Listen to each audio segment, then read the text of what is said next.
मगर परिस्थितियों ने ऐसा करवट लिया कि आज वो हम सब के बीच में नहीं। मगर जो भी व्यक्ति इस दुनिया में आया है, एक न एक दिन उसको इस दुनिया से जाना।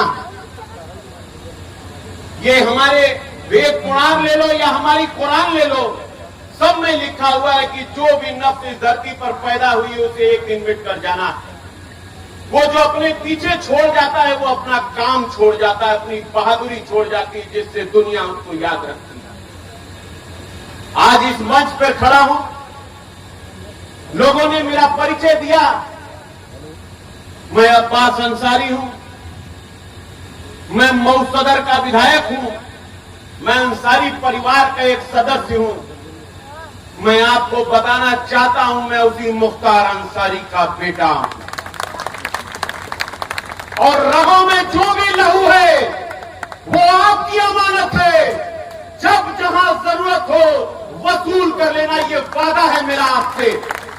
ये मत सोचिएगा कि आज वो आपके बीच में नहीं है, तो ये साम्यवादी मनोवादी ताकत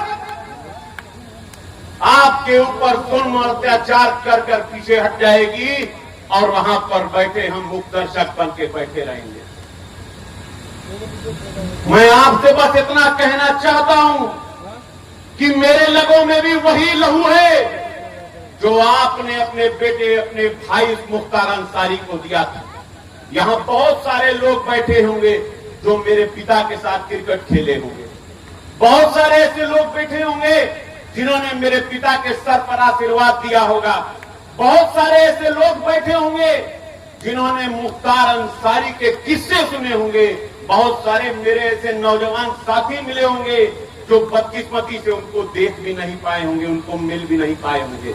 मगर मैं अब्बास अंसारी आपसे वादा करता हूं, ना हुनर में, ना ताकत में और ना किरदार में, ना कलेजे में आपको कहीं से कम मिलूंगा। मैं जहां भी आपको जरूरत पड़ेगी, अपनी खून की आखिरी बूंद तक आप सबके मान सम्मान और इज्जत आबरू की रक्षा करूंगा।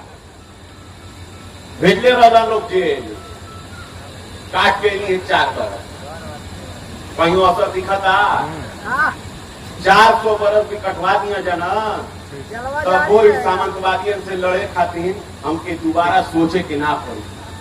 आज समय ऐसा हो गया बा कि तनी जो गली मोहल्ला में भी निकले का ना सोचत रहे, आज वो मीडिया में बयान देता हूं। एगो नया सिस्टम भइल बा कि जेकरे कुछ ना बुझाई वो एगो कैमरा वाले भाई के बुलाई आओ के सामने अपन बहादुरी का बखान बता। तो समय होला सब कहल जाला कि बुरा समय जब चले ले तो ऊंट के ऊपर बैठे बौने आदमी के भी कुकुर काट ले दे। तो ये हमार वह समय चला था। जब हमार समय चला था तो दोनों लोग का उतने समय बा, तनी बच बचा के काट ला जा। बस एक वो चीज याद रखिया जा कि हमेशा रात नहीं रह जाती। ये सूरज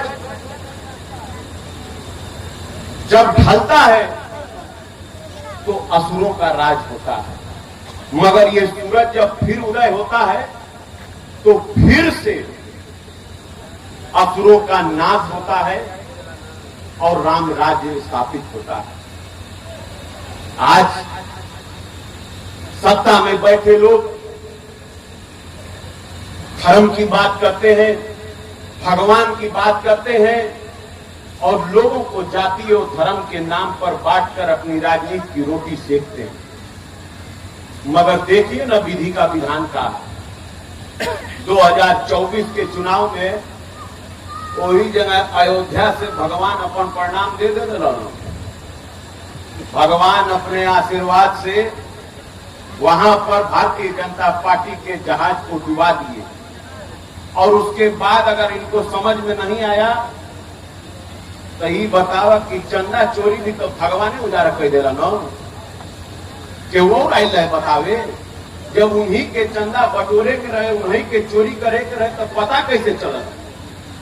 मगर ये प्रकृति का नियम है कि तुम अपनी ताकत के उरूज पर जब पहुंच जाओगे तो एक दिन तुम्हारा वो उरूज खत्म हो जाएगा और फिर तुम्हारा सवाल शुरू होगा, फिर तुम्हें नीचे ही आना। और वो सवाल शुरू हो चुका। उत्तर प्रदेश की आवाम ने ये मन बना लिया है कि तुम वो लोग जो लोगों को जाति और धर्म के नाम पर बांटते हो, तुमको अब प्रदेश की कुर्सी पर बैठे नहीं रहने देंगे। वो लोग जो शहीद की का सम्मान करना नहीं जानते हो, तुम्हें उस कुर्सी पर बैठे नहीं रहने देंगे। वो लोग जो हमारे नौजवानों के पीठ पर लाठी चलाते हैं और छाती पर लात धरने का काम करते हैं, उनको उत्तर प्रदेश की जनता बख्शेगी नहीं। मैं जब कभी सवेरा ऐसा हो जाता है, कल हम लखनऊ से लौटली तो करीब 4:30 बज गई है, और अपनी जिंदगी इस देश के नाम पर कुर्बान करते हैं।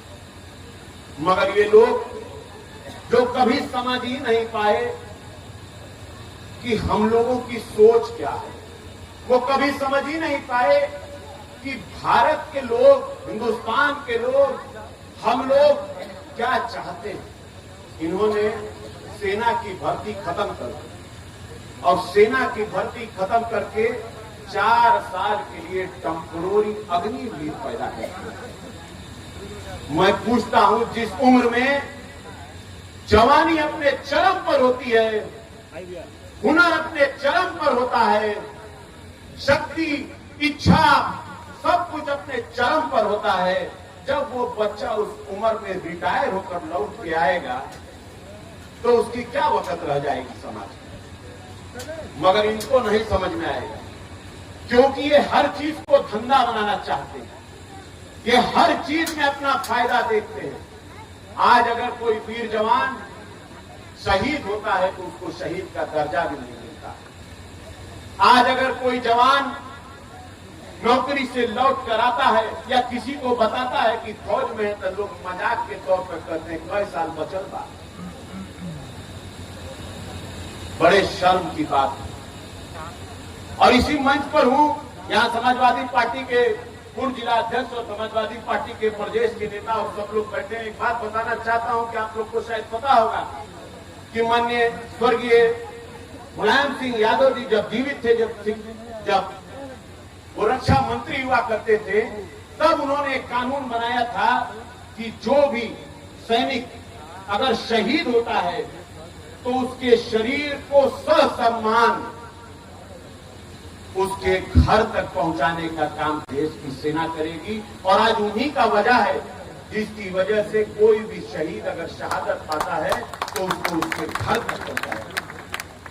मैं आप सबके माध्यम से धन्यवाद देता हूं नेताजी मुलायम सिंह यादव जी की सोच को, और मैं आप सबके माध्यम से ये चाहता हूं, आप सबसे गुजारिश करता हूं कि आने वाले समय में सोच समझकर जाति के नाम पर, धर्म के नाम पर, पंथ के नाम पर, क्षेत्र के नाम पर इधर उधर में बटिएगा मत, और एक साथ इकट्ठा होकर मुट्ठी